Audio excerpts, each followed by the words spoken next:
ಪಯಣ ಕಾಲಾತೀತ ಕಥನ ಎಂಬ ಧ್ಯೇಯವಾಕ್ಯದಲ್ಲಿ ನಡೀತಾ ಇರುವಂತಹ ವಿದಾಕ್ ಜನ್ಸೆವೆನ್ ಈ ಕಾರ್ಯಕ್ರಮಕ್ಕೆ ತೀರ್ಪುಗಾರರಾಗಿ ಒಬ್ಬ ವೀಕ್ಷಕರಾಗಿಯೂ ನಮ್ಮೊಂದಿಗೆ ಸೇರಿದಂತಹ ರಾಶಿದ್ ನೂರಾನಿ ಉಸ್ತಾದರು ನಮ್ಮೊಂದಿಗಿದ್ದಾರೆ.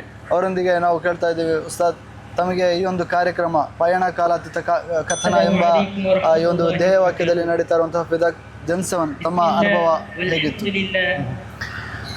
ಮೊಟ್ಟ ಮೊದಲಾಗಿ ಈ ಒಂದು ಪ್ರೋಗ್ರಾಮ್ ಯುನೀಕ್ ಆಗಿ ನಿಲ್ಲುವ ಪ್ರಧಾನವಾದ ಒಂದು ಘಟಕ ಏನೆಂದರೆ ಫುಲ್ಲಿ ಆಟೋಮೇಟೆಡ್ ಆದ ಜಡ್ಜ್ಮೆಂಟ್ ಸಿಸ್ಟಮ್. ಅದು ಬಹಳ ಮೆಚ್ಚುಗೆಗೆ ಪಾತ್ರವಾದಂತಹ ಒಂದು ರೀತಿಯಾಗಿದೆ.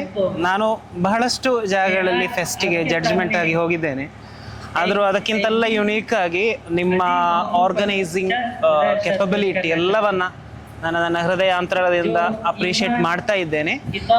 ಅದಕ್ಕಿಂತ ಮಿಗಿಲಾಗಿ ಸಾಫ್ಟ್ ಸ್ಕಿಲ್ ಅದನ್ನು ಪರಿಪೋಷಿಸುವಂತಹ ಅನಾಲಿಟಿಕ್ ಥಿಂಕಿಂಗ್, ರೆಸಿಲಿಯನ್ಸ್ ಇದನ್ನೆಲ್ಲ ಪರಿಪೋಷಿಸುವಂತಹ ಪ್ರೋಗ್ರಾಮ್ಗಳನ್ನು ನಿಮ್ಮ ಐಟಮಿನಲ್ಲಿ ಇನ್ಕ್ಲೂಡ್ ಮಾಡಿರುವುದು ನಿಜಕ್ಕೂ ಅಪ್ರಿಷಿಯೇಬಲ್ ಆದ ಒಂದು ಸಂಗತಿಯಾಗಿದೆ. Well organised programme. I really enjoyed all these 24 hours last day. Thank you for inviting.